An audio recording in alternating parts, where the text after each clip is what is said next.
Hey everybody, I'm Dees Hinton with Central Mississippi Real Producers, and we are here today for another edition of our podcast. And we have been doing these podcasts now for, I think, going on a year. And I think around 20 podcasts or so we've done, I guess. Something and like that. They're a lot of fun. And what Real Producers is all about is celebrating real estate agents, celebrating what they're doing, their success, telling their stories, sharing their success, and in hopes of building better relationships among the top producing real estate agents in Central Mississippi. That's our goal. That's our mission. And the other part of our mission is to help connect these top agents with top industry professionals that real estate agents work with. And so we are currently working on month number 60 in doing our monthly publication. So we're coming up on our 5-year anniversary. So that's something that we're pretty excited about. Can't believe it's been 5 years since we started doing this, but it actually has. So that's a great thing. So today we are in Partee Photography Studio. Kaylin Partee is our videographer and photographer at Central Mississippi Real Producers, and he's been working with us from the very beginning. And he does our videos for our events and other things that we do, and he does a great job. And also today I have with me Gingerlyn Wallace, who is our creative marketing director at Central Mississippi Real Producers. And Gingerlyn also has her own gig where she does staging and interior design and all those kind of things. Yes. So if you need that type of work done for you, Gingerlyn's your person. So, and also we're really excited to have today Brad Burleson. Brad is a top realtor, and I could probably go so far as say the top realtor in the Central Mississippi area. And we're excited to have Brad here today, talk about several things. I know Brad's got a major project that he's working on right now that we'll talk a little bit about as well. So just relax, kick back, and Gingerlyn, why don't you get us started? I'm ready.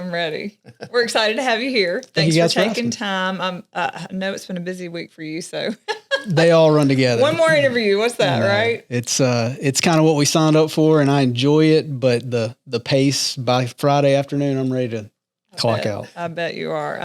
Okay, so I really do have so many questions for you. Deez has been joking that I have 59 questions for everybody, but I probably really do have 59 just because what you do, if y'all don't know, he has a very unique twist on real estate with UList. Yep.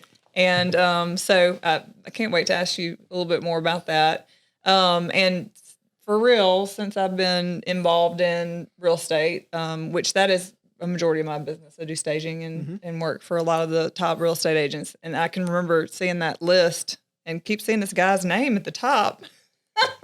Like, who is this guy? What is he? How is he always up there? So just so interested to hear more about how that got started. But before we jump into that, tell us who you are, where you grew up, your family, kind of who's Brad Burleson, and then we'll jump into the professional side. Sure.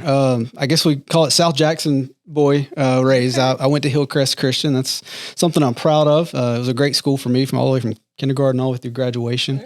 Okay. From there, we lived in the city of Raymond, but I always say we just slept there and commuted, did everything in Jackson. My grandfather owned a furniture store in the Jackson area for 50 years, and that was kind of where we not only used as a babysitter, but I learned my work ethics. It was Miles Furniture on Ellis Avenue, corner of Ellis Avenue, Highway 80. I was driving a box truck delivering furniture with a driver's permit. So that is really where a lot of my work ethic was instilled. And, there's an old adage that I'm not the smartest guy in the room by any room that I'm usually in, but I can generally outwork a lot of folks. And that's what's been our mantra for years, I guess I'll say. Work hard. From there, I went on to Hines for 2 years and Mississippi College for 2 years. And really the reasoning behind that was I needed to be at home to work in the family business. And, whether I said it out loud or not, that was an obligation I felt to help out and to be around. And I had gotten really involved in the business by the time that I was at Mississippi College and senior year. So that was a full-time job for me at the time. Shortly after that, the parents took a different path. They were running the business. They decided that they were going to sell that. And it was probably a blessing in disguise because it freed me up to actually become who I wanted to be. Right. I didn't feel like I was forced to fall into the family footsteps. So from there, kind of went out into the corporate world for a little bit. Met my wife, who was my boss at the time. Okay. So, you kind of took the boss at work and became the boss at home eventually. That's right. So that is the quick story of professionally turned personally.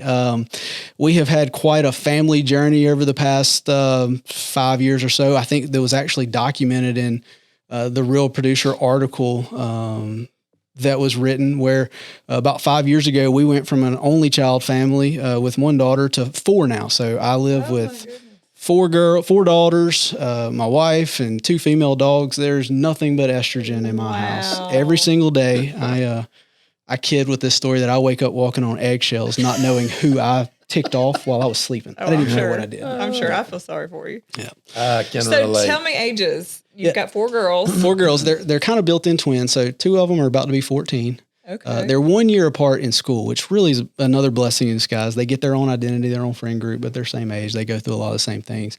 So 2 14s, we'll call them, and then I got a 10 and a 6. Wow. Okay. Yep. And today we had all the awards days. I sat through 4 of them. Oh my gosh, all in one day. Yeah. Man, I don't know. I might actually like that better. I was just complaining Yeah, about the fact knock that I've them got to all go out. do 3 Yeah. different days of things. And I'm like, why can't it all be in one day? I'm anxiety ridden, so I'm sitting there looking at my phone the whole time, seeing what's What you're missing? blowing up. Yeah. What's in the ditch that I got to pull out while I'm supposed to be focused.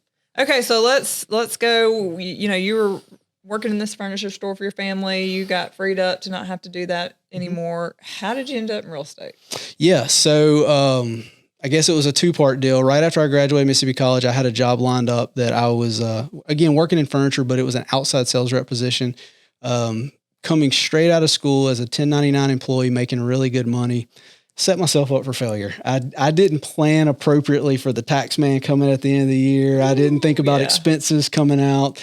Certainly didn't think about needing to show a profit to buy a house and all those type things. So let's just say I got baptized by fire maybe. Right. So did that for a couple years, and all my friends that had graduated, they were living this corporate lifestyle where they had company cars, they had insurance. 401k. Yeah, 401k. I thought they had it all figured out. I was like, you know what? I want to, whoever says this, take away some of my freedoms that I have as a 1099 employee, and I'm going to go get me a corporate job, W-2, with all these benefits. Right. So I did that. I went to sell drugs legally. I did.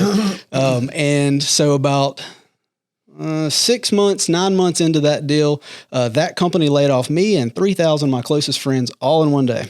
Wow. Yep. So they laid off our entire division. I cannot say a negative thing about it because they gave me an incredible package to hit the road. And what that did is parlayed me into not having to stress or worry about where the bills were going to be paid. I went ahead and took the in-person real estate class, and from there kind of jumped off into the waters with a little bit of a head start, just having that nest egg on me. Wow. That's How long ago was amazing. that? Oh man, 2009, I think. Okay. I have to go back and check that Just date. been doing this for a little while. Just a little minute. And that first year, I think I sold 2 houses in the whole year. I was wondering if it was something I really, thank goodness my wife was still working at the time. But Who did you start out with? Can I ask that question? Oh yeah. I love the man to death. It's the Merks, Carl Merck. Okay. He took me under his wing and showed me nothing but good things about him. Oh man, I mean, just great guy. And Chris that has now stepped into their shoes is just as good. But me and Carl just hit it off. We were no BS kind of guys. We didn't have the feelings wore on our sleeves. Right. And it was more of a business ran business. And he knew from day one, literally when I sat down to interview with him, he said, I'm going to give you what you need, but I know you're here for a short time. And it really hit me that, he knows that I'm out to open a brokerage. Okay. You have to check the box and work for somebody. And I still think that rule should stay in place. But with the things I learned with him, it was invaluable. So you kind of knew that from the get-go. I did. I want to have my own thing. I did. I did. I can't say that I knew the twist at that time that I was going to develop, but I did know, and it goes back to my history of growing up watching my grandfather run their business, entrepreneur heart. I can't say I ever worked for anybody very well. Yeah, I hear you. I work with people really well. I just don't know that I work for somebody very well. Yeah, you got that leadership, creative. I want to do it this way, and there's always a million ways to skin a cat. But for some reason we all get set and our way may be the best way. And I've tried to work over the years to be able to see other sides of it. And I think I have, but at that time I was ready to say I had it figured out. Right. So how long did you work as a regular real estate agent? I need to check these dates. I probably should have before I got here, but I believe it was 2 years, almost 2 years to the date. And I kind of remember that because I called Carl Merck on the way to the hospital when one of my nieces turned daughters were being born. Like we were driving to meet her that day and I had a little drive. So I remember calling Carl and telling him what my plan was. So those dates kind of align. Okay. So you decided to open your own brokerage. I did. When you did that, was it a regular real estate brokerage at first? I went to the real estate commission and somewhat told them what I was going to do. And I didn't know if it was going to fall flat on its face or not. So even to this day, I pay for 2 licenses. I hold 2 real estate. Hope I don't get myself in trouble when saying that because I think it's all legal. No, it is. But I hold 2. I hold Burleson Group Real Estate. Okay. And then ULIS Realty. And it was kind of one of those 2 deals that one of them was going to sink or swim. Okay. Ultimately, Burleson Group was just another Me Too company. And that's, I'm probably ruffling feathers when I say that. That's one of the things that there's no barrier to entry with real estate. If you want to hang a shingle and open a real estate firm, what makes you different than the guy across the street or down the road? Certainly personalities, you can tell them you're going to market something differently, but at the end of the day, it's typically the exact same thing that they've worked with somebody in the past doing. And that's where the twist on ULIS came. I remember, probably jumping ahead to your question, but I remember driving down the road just thinking, scratching my head like this, that there's got to be a different way to do this that benefits my sellers. And it's still not about the money for me. Obviously, we got to pay bills. We got to raise families. We got to have some type of income off of it. But it was, I love to serve people. The more you guys really get to know me, that's really my heart, is serving my clients. And I can be a hard butt negotiator and the other side might hate me. But I think if you were to ask any one of my clients, they would say that I serve them wholeheartedly. And the vehicle that lets me serve them is houses. It just happens to be that. It doesn't have to be as a realtor. I mean, I could probably go sell anything, but that's what ultimately fell into place. Okay, so let's just take a little break and let's explain ULIS. For anybody that doesn't know, I'm sure most people do, but still, I don't even know if I completely understand how it works. I think it's morphed. It was a play on words when I first came up with it. If you look across the country at the time we started this, there were very few what's called flat fee real estate brokerages out there. They have ultimately grown tremendously over the last decade. And I still today say that I'm more of a hybrid version. You can go online and www.flatfeerealty and find somebody that's going to take your money, put it on the internet and be done with you. Right. That is not what I found works in Mississippi. I'm probably sharing some type of trade secret that I learned the hard way here. You do that here. We are a mom and pop society that need their hand held from start to finish. If you just take their money, put it on the internet and think you're not going to hear from them again and that house is going to sell, it's going to fall apart somewhere along that transactional timeline. I watched it because I tried it that way for the first 6 months. Okay. So, in turn, I had to figure out how can I at least structure this so that I can basically offer everything that a full service broker does using technology to my advantage with some back office help and work smarter, not harder, but mainly off of volume. That's what it is. I use some statistics that I've seen where some brokers, they might sell 6 to 8, or not brokers, realtors, they might sell 6 to 8 houses in a year, and that's a good living for them. Mm-hmm. I got to click that like every 2 weeks to a month to be able to work the volume game for me. And it has worked, but the way that it has worked is I've strategically aligned my partnerships over the years to ensure that I have inventory to sell. Okay, so just for the regular person who doesn't know the difference in a flat fee, real estate transaction and a regular, I guess you could say, real estate transaction, what is the difference? Yeah. What does that look like? Well, I'm a customer and I'm trying to decide, do I want to go with a real estate agent or do I want to do something like you list? What are the differences? Well, and I'm a full service broker. So if you're going to compare it to, I get that question all the time when I'm in an appointment. They say, well, why do I not just hire a realtor? I'm a full service realtor. I'm a broker, just like anybody else you ever worked with. It just comes down to ultimately the fee structure, and the phrase I use all the time is I'm willing to put my money where my mouth is that I'm going to sell this house for you. Okay. So many times, and this is where it kind of comes across negatively to other agents in the market. And I'm not trying to be that way. I'm just simply skinning a cat a different way. And if they choose, to keep their model rolling, that's what's worked for years. There's no reason in changing that. Right. But there's times that are changing, technologies that are changing, and it's not me passing anybody by. It's just simply the way the market is turning. And you can look at technology industry, you can look at automotive industry, whatever it is. There's a changing of the guard, and it's generally driven by those that are forward thinking. Mm-hmm. And if you just don't change with it, you'll probably get passed up. That's right. And again, it's not something negative. So back to your question of what makes it different, and this is something that's probably a thin line to be standing on with the settlement from NAR and all the things that have just come down the pipeline. When you talk about what is expected from commissions to pay a selling broker and how much of that is split with a buyer's broker. Traditionally, and I won't get into numbers, but when you hire a listing agent, you pay them X amount of sales price, and they were to split that between buyers and sellers, agents. And that was built into the deal. I tell people all the time, when you agree to sign a contract, you're going to know what you're netting, and you're going to know what you're paying me. You're going to know what you're paying the other side. And if you agree to that, we sign the papers. If you don't agree, nobody's holding a gun to your head and say, we got to take this deal. Right. So with my strategy is I still offer the exact same money to the buyer's agent for showing our homes and selling it. It's me that's taking the hit, that's making way less off of each sale, but I'm also busting my hump each and every day. That's that work ethic thing that I talk about. I'm willing to outwork them to go show every single person that reaches out about a home so that I can be the one that collects that opposed to paying it out, if that's the case. So you'll have to break this down for me. So there's an upfront flat fee.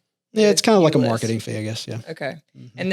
And then there's less of a commission taken out at the end. Is that kind of how it balances out? Yeah, I mean, for the most part, I don't get too deep in the weeds, especially laying out a business model on a public platform. But just to understand, you have a marketing fee that keeps our doors open. Okay. And then because we're full service, I'm going to get you from the first call to getting the home sold. But honestly, the expertise that you get between getting it sold to getting to the closing table nowadays, that's where the tough part is, getting through inspections, appraisals, termite bond. It's so much more difficult now. The market has shifted over the past 2 years, and everybody says it's more about interest rates. But what we shifted from was from a seller's market to a buyer's market. And if they're not believing that, they're not really understanding the total layout of the land right now, because it is a buyer's market, in our market at least. Okay. All right. So what would you say that, has made you so successful? What do you think the pull is or the draw is that has made what you're doing more successful than what you see in the kind of the regular industry? It's twofold. One, I wasn't afraid to put myself out there as kind of the disruptor. That's the word, I guess I'll say. I wasn't willing to just fall in line, and you can say that for really anything in my life. I'm not a yes man. I don't try to buck the system by any means, but I always want to understand, why do we do it this way? The most annoying phrase to me is, because we've always done it that way. Right. No, that doesn't work for me. Like, there's got to be a better way if we're going to use all these new things that we have at our fingertips. But number two, and it probably should jump to number one, was strategically aligning partnerships. I've had an extreme blessing of partners that have turned friends, that we do life together, that have aligning values, aligning moral compasses, and aligning risk meters, because in this business, there's some risk involved. Right. Yep. So what kind of partners are you referring to? Like just industry partners, bankers, builders? Yeah, I would say it's more so I classify them as sellers, but Okay. whether it be flippers or remodelers or Okay. investors, Okay. builders, Gotcha. land developers. Okay. And we have almost built a brand where one of those is going to tell another that you got to go talk to this guy and figure out what he's doing. He's a go-getter. He'll get it done. And especially in the new construction world, I have found it to be so impactful. The lingo, that sounds kind of naive to say, but a builder being able to talk his normal builder language, and then me being able to translate that down to a buyer's level to understand what they're getting, to make sure that all sides are taken care of. We're not trying to word it so that only one side's protected of a transaction. That's totally not it. It's just simply being able to communicate two different sides. One of my closest friends is a builder. We work together every single day in what we do. And I tell him all the time, he is not allowed to be customer facing.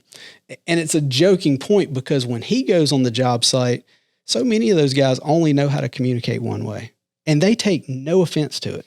That's just how they communicate. Right. Actually, they would take offense if you didn't talk to them that way. Yeah. You can't take that same communication style to Miss Jones that's wanting to buy her very first house. Right. And so I kind of have to be that liaison or that Sure. medium person that can hear it in one ear over here with the chewing on my rear, and then Translate it. Exactly. And translate it back to, we're going to make everything perfect for you, Miss Jones. and so it's kind of become just a learned knack, I feel like, that connects these two worlds together. Mm-hmm. And we're still running that marathon. Yeah, you are. Okay, so you touched on this, but I mean, what you're doing is a little bit controversial. So what does that look like with your relationships with the other real estate agents in the area? Yeah. I might be stepping in poo by saying that it has evolved over the years. When it first came out, absolutely. I still remember text messages that I got from some folks that I still do business with today, that how I was hurting the industry. And again, it just goes back to the same thing of, why do we always have to do it the same way that the last 10 people did? That just showed you were doing the right thing. I think so. This is probably, again, something that I shouldn't say out loud, but I think it all the time, is I feel like there's some people out there that are just mad that they didn't come up. Does that make sense? Sure, they didn't have that idea first. It does to me. Quite honestly, you're kind of describing me and everything that you're saying. I've been one of those type persons throughout my life, throughout my career. If it ain't broke, break it. Yeah. So, I get it. And it does tend to be controversial, first of all, because people don't understand it usually in the beginning, and it goes against the grain, and they can't really see themselves sacrificing commission or whatever to do what they're doing. So it kind of looks, from the outside looking in, it kind of looks like that you're kind of, disrupting the industry or whatever. But it's like you said, as long as it's legal, not against the law, and really, quite honestly, you're just really talking about your commission or the amount that you're taking home from the deal. And the reality is, there are some people out there that are just scared and uncomfortable with the traditional real estate offering. And I think that you did find a niche with people who were looking for something more. I think so. I can kind of understand what this looks like. I'm an introvert by nature, and I have to turn it on to be an extrovert for what I do. And that's why I said when I go home on Friday, You crash. I do. And when you guys first wrote that article years ago in the Real Producer magazine, I had hoped to use that in a way that, maybe some of the folks in the industry that just never really got to know me, or that was on the other side of that transaction. Like I said, I have a job to do, and my allegiance is to my clients that, may have the wrong opinion, but, and I hope today tells a little bit more of that story. I have a huge passion for what I do. Those that know me super well know that I have a huge heart, and, there's a song, and I'll probably butcher the words, but it's, I'm not for everyone. I'm good for some. I'm not for everyone. And I can't live my life by trying to please everybody. Mm-hmm. I can please those that hire me, please those that, I live with and that type thing. But outside of that, this is a business world that I have to try to move forward, and I'm responsible to people that hire me. And that's kind of where that went. Anybody else doing this now? There's been some comers and goers. I don't think anybody has been able to, mean, I don't know how to say. I don't think anybody's going to make it last long term. I don't plan on going anywhere anytime soon. I have actually had several companies reach out about franchising options. And, truth be told, I'm too busy working the business to work the business. I should probably look at that differently. I was wondering that. I was going to ask, have you thought about taking it to other places? I have a branch in Alabama that we do. And that's something that kind of came from a really close friend that wanted to get in the business, and I was more than happy to help him do that. So we just kind of opened a second location there. We have been in talks for years with a company that is already in real estate in Louisiana, and just haven't really done anything with it. I think it'd be real easy to get off the ground, but it's again, the success of this brand locally is just the face that I was willing to build on the brand itself, but the relationships that I grew from the ground up. That's what's made it successful. Any business is relationships. That's exactly right. That's what we always say. Yeah. Relationships. I pride myself on that. And, back to the clients or the sellers, I think you can't please everybody in the world. I'd have 5,000 5-star reviews, but the large majority of them, when we get to the closing table, they're like, Brad, I just can't believe we got all that we did, and still saw the difference in the commission checks or whatever that is. But it's because it's my passion, and I don't look at it in dollars and cents. Win's a win. Yeah, that's right. That's awesome. Have you ever heard of St. Jude? Oh yeah, that's right. Yes. Tell me about your involvement, just exactly what your role is. And I've seen you on TV and everywhere around promoting it, and it's a great thing, obviously. And it's been going on for a number of years in our area. And this is the first year you're involved. First year that we're involved, and it's a team effort. So one of my business partners that we talked about in this relationship-driven thing is Clark Builders, and Brent Clark. He's one of, if not my closest confidant in the world, that we have just grown together over the past several years, many years. When the building team that kind of left our area that was doing the St. Jude Dream Home, they kind of went on a search of who could come in and do that. And they did some interviews, and it was quite an honor for them to finally, narrow it down and come down to say, we like this team effort that you present here. Clark Builders builds the majority of the inventory that I list and sell. So that became the same thing. But the part that was laid on me was to make sure that it stays on time, I guess. But I was able to help pick where it goes as far as the location of the home, the floor plan of the home. We're designing the home. But one thing that I'm extremely proud of, and just about every interview we talk about, there has not been one built in this market that was at zero cost. That means that every ticket sold, those $100 raffle tickets, every dollar of that goes back to Memphis for St. Jude Children's Research Hospital. In the past, those dollars have gone back to pay for a majority of the construction costs. We are not having a single cost to date, and right now we're tiling that home, so I'm on the downhill slope of it. That's awesome. We were able to spend some time in Memphis. They took us up there and kind of showed us, what we're fighting for, and that I got chills literally just saying it now. That is a mission that is incredible. Thank goodness I do not have a child that is there, but the reason that I'm doing so much of this work every single day now is to ensure that place is there should somebody that I love needs it one day. Absolutely. That's incredible. But it's an awesome home floor plan. This is the funny story. About 2 weeks ago, I had a call from a buyer that said, can we buy that home and just make a donation to St. Jude? It's like, don't really work like that. You might can buy it from the person who wins. The chances are very lots of tickets. You could do that. That happens a lot.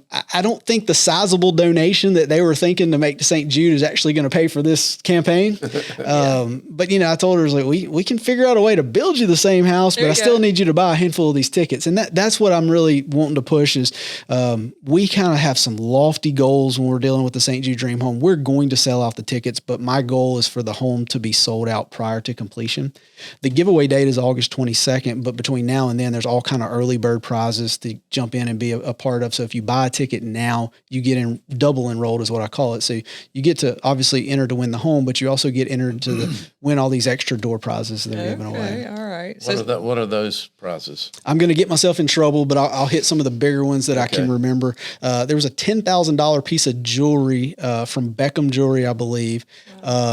Maybe some grills that are going to be donated $2,000 gift cards. There's a couple of those, I believe, along the way. So what they've done is generated some sponsors that are coming on to just give towards the campaign and turn around and use that money to buy these doors prizes or whatever that looks like, just to ensure that we have a little more amperage behind go ahead and buying them now. I think just like anything in our society, you're going to buy one, but you might just wait a little bit further along or wait till that next payday. $100, $100, and it doesn't go as far as we'd like for it to in this economy. But if you can't get behind the cause of children and cancer and fighting it, I don't know what else to offer you. Hey, how's it done now? I know in the beginning, and I watched some of this, it used to be televised. I'm not sure if it still is. The drawing is. The drawing, yeah. And they used to put all these slips of paper in a hopper and spin it around and pull out one. Is it still done that way, or is it done by computer, electronically, digitally, or whatever? Unless it changes this year, that's the way it is. It's televised. We have a great partner with WLBT. There's an awesome group of ticket sales ladies that actually we have housed in the back of my office that they usually just rent a spot. So we were able to get them an office in the back of our building where they come in a couple times a week and they kind of process all the ticket sales through where they are. I get a generalized update about every 2 days of how many tickets have been sold and what we need to try to push that goal. Again, I don't think there's any knowledge to think that it's not going to sell out, but it is sure a peace of mind knowing that it is sold out.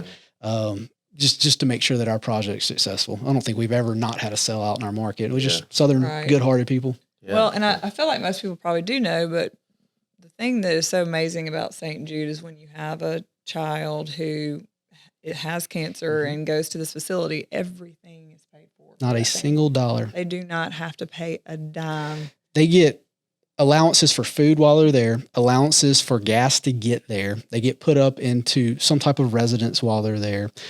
Just walking the halls of this place. And again, I just the chills every time I think about it. It goes up my spine that they try to make the children feel that they're not sick. They're not in a hospital. Right. I think the budget I was told was like $3 billion annually just to keep the doors open on that place. And we're a small little piece of that. But our hopes are to raise well over $1.5 million on this house. Yeah. Well, I mean, you think about a family and you think about having to walk through that, and then then to go to the hospital and have all these expenses and just like you said, just food while you're there and driving back and forth, even if you didn't have to pay the hospital bills, but then you put the hospital bills on top of it. I mean, it's just a huge blessing for somebody who's going through something so tough. So really is something that is so worth it. Even if you give your $100 and you don't win the house, you just helped such an amazing cause. And then, hey, maybe. Correct. And two things, I hope I don't forget to come back to this, but when you talk about the support that we've had, it's not just been from folks buying tickets. And to do that, I'm begging you, go ahead and buy them. Go to our website, ulistms.com. At the very top of the page, it says purchase tickets. But we have had businesses just jump on and make donations towards the project because of our commitment to build it for $0. Even if all my subs and suppliers and vendors donate their services, there's still bills that you just don't think about. There's permitting fees and tap fees and energy bills and water bills. So all those things eventually would come out of the budget to build the house. But because we've had some of these awesome businesses that have jumped in to make donations, we have kind of a surplus there just to pay the everyday expenses. Because again, our goal when we started this back in December, that not a single dollar goes into it.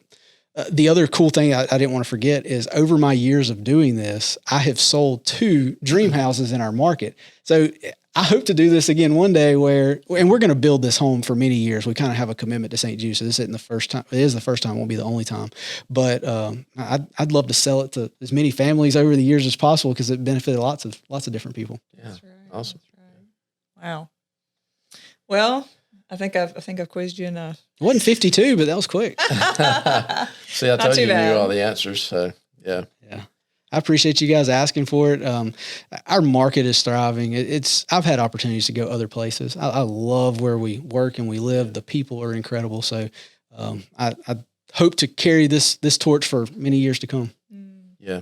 Well, there's a lot of factors that come into play with real estate and real estate sales and all that. But like I said, you just got to deep down be in it, and that be your mission to help people and do the right thing and do it the right way and all that. So and the money thing usually works itself out in the end, hopefully. So. I think it was Zig Ziglar that has some type of phrasing out there that says, if you help enough people, the money follows. And that's kind of what my MO is. Which helping people is about building relationships. And that's what we're all about. Real Producers is a franchise that I brought here 5 years ago. We're getting ready to celebrate 5 years. We're working on publication number 60 right now. And it's in over 130 locations around the country now. And Real Producers is. And the company, the mothership, the N2 company is a great company. The founders are Christian guys, and we have Christian culture, and a portion of every dollar of revenue that we bring in from advertising goes to fight human trafficking. That's kind of what we've adopted. And we've last year gave over $3 million to human trafficking organizations and over $20 million in the past 6 or 7 years, I guess. And awesome. So that's a great mission to be a part of as well. But yeah, congratulations to you on your success. I love your story. I love your heart, and I love your business model. When were you in the Real Producers magazine? How long ago was that? It wasn't even a cover. It was some type of anniversary model. Yeah. I don't remember what year it was. It was, I can tell you when it is. I have it over here, actually. I was just about to say we'll have to link that whenever we share the. This one doesn't look very good. It's been kind of worn, but yeah, I think that was it. Yeah, Brad was the top agent in there, and that month of the anniversary. Okay. Edition. What was that like? Was that 3 years, 4 years? I don't remember how many it was. It says 21. Okay, it's been a minute. Yeah, May of 21. So okay. You skip right over. And there has been some life change since then. I was about to say I'll have to pull it up on our website and link it when we share the YouTube post. When we share the YouTube link for our podcast, I'll have to link your story just so people can go back and read that again, or if they never got a chance to read it and hear that too. So. Yeah. 21 seems like a lifetime ago. Man, it really does, doesn't it? That was back when things were kind of, world was going crazy. It was. Back then. That was during COVID. COVID. That right after COVID? Yeah, right after COVID. So everybody's trying to figure out, Our business in itself ages you in dog years, so. Yeah. Well, financial markets have a big effect on what you guys are doing, and when you're riding that roller coaster of interest rates and all that. So don't make your business all about financial markets. Right. That's right. And hang in there because it usually comes back up, right? That's right. Yep. Well, thank you so much for being with us today. Buddy. It's been fun, and congratulations on your success, both in real estate and with St. Jude's. Yeah. That's an awesome endeavor there, and it kind of touches my heart, having had a daughter with cancer, and congratulations on all that. That's great. Great. Anybody that'd like to join in that mission, we're going to do it for years to come. I'm more than happy to bring them on the way, and there's plenty of work for everybody to share that load. Yeah, absolutely. Yep. And I need to buy a ticket too. So ulistms.com. Got you. That's what I was going to say. Tell everybody where ulistms.com. Yeah, it's the very top of the page. Just a link that says purchase now. I got you. Awesome. All right. Do I get some kind of receipt or something from the ticket sale? Yeah, how that works. They'll email you. Yeah. Okay.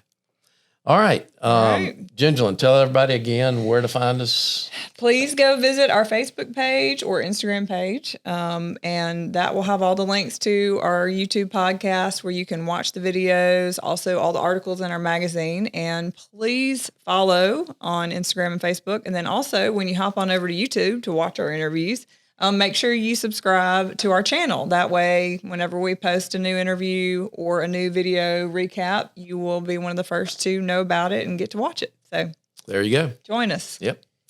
All right. It's been another great edition of our Central Mississippi Real Producers podcast. Thanks again to Kayla Partee and Partee Photography for the studio and for the production of this. That's right. And that's a wrap.